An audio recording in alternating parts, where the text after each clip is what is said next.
Welcome to The Explainer. Today, we're going to crack open one of the most important documents any company produces, its income statement. This is where you find out the real story, whether a business is actually crushing it or just putting on a good show. Let's dive in. So, think about this for a second. A company's got a new product, their ads are literally everywhere, the CEO is all over the news, but does any of that hype actually mean they're making money? How do you cut through all that noise and see what's really going on? Well, the secret is in a document called the Statement of Profit and Loss. You'll usually hear it called the income statement, and you can think of it as the company's official report card for the year. It shows you everything, every single win, every loss, all there in black and white. Okay, so before we try to read a real one, we've got to get 4 core ideas down. I promise if you get these 4 things, you'll understand the foundation of how pretty much any business works. First up, revenue. This is what finance people call the top line. It's just the total amount of money that came in the door from whatever the company sells. Could be cars, software, you name it. It is the absolute starting point for everything else. Right, but as we all know, you've got to spend money to make money, and that's where expenses come in. These are all the costs of doing business. You know, from the steel and rubber needed to build a car, to paying the sales team, to keeping the lights on in the showroom. And that leads us to the ultimate goal, profit. It's what's left in the pot after you take your total revenue and subtract all those expenses. This is the #1 sign of a healthy, successful operation. Now, on the flip side of that, you've got a loss. It's pretty simple. If a company's expenses are actually higher than its revenue, well, it ends the year with a loss.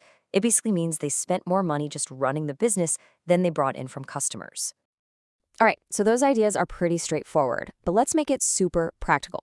We're going to put them to work with a really simple, real-world example, just selling a single Toyota Corolla. Okay, check out these 2 scenarios. In the first one, we sell the car for 36 lakh rupees. That's our revenue. The car itself cost us 34 lakh. That's our expense. Simple math, right? We've made a 2 lakh profit. Great. But what if it's a tough year and we can only get 32 lakh for it? Uh-oh, now our revenue is less than our expense, and we've just taken a 2 lakh loss. See that? Same car, but 2 totally different financial results. Okay, so that was one car. Now let's scale this up, like way up. We're going to use that exact same logic to look at Toyota's actual income statement for a whole year. I know it might look a little intimidating at first, but trust me, the principles are exactly the same. Think of this as our roadmap. We're going to start right at the top with all the money that came in, and then we're just going to work our way down, subtracting different types of costs until we get to the final number at the very bottom. It's really just a journey of subtraction. So step 1, we start at the top line, revenue. For this year, Toyota brought in a grand total of 179 million rupees from selling cars, parts, all of it. That's our big starting number. Now, from that huge number, we make our first big subtraction, the cost of sales. This is the direct cost of actually building the cars and parts they sold. So after we take that out, we're left with what's called gross profit. Here, it's 16 million rupees. This number tells us how profitable their main business is, before we account for all the other corporate stuff. But of course, just building the cars isn't the only cost, right? You have to manage the company, market the cars, and just keep the whole operation running. So the next thing we do is subtract all the operating expenses from our gross profit. And this bucket is huge. We're talking about everything from salaries for the folks in HR and marketing to the big advertising campaigns, shipping cars to dealerships, rent for the main office, IT maintenance, even travel for employee training. It's all the stuff that keeps the lights on. We are so close to the finish line. Just a couple of final tweaks. First, we add any other income. This could be money they made from investments, stuff that's not their main car business.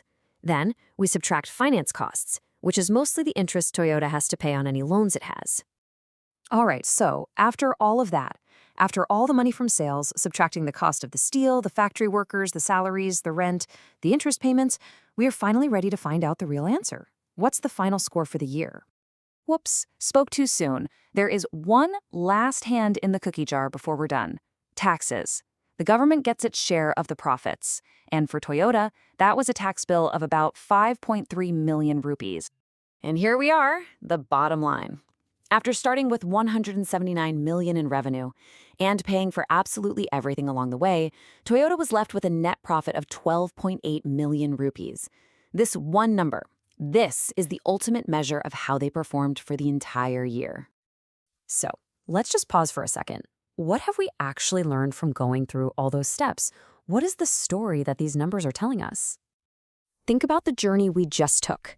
In a single document, we saw every rupee that Toyota earned. Then we followed that money as it flowed out. Some went to the factory floor, some went to the advertising agencies, some went to the head office, until we got to that one final, all-important number, the net profit.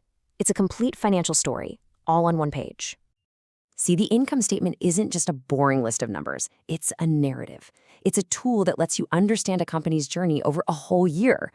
So the real question is, now that you know how to read the story, what stories are you going to go out and discover?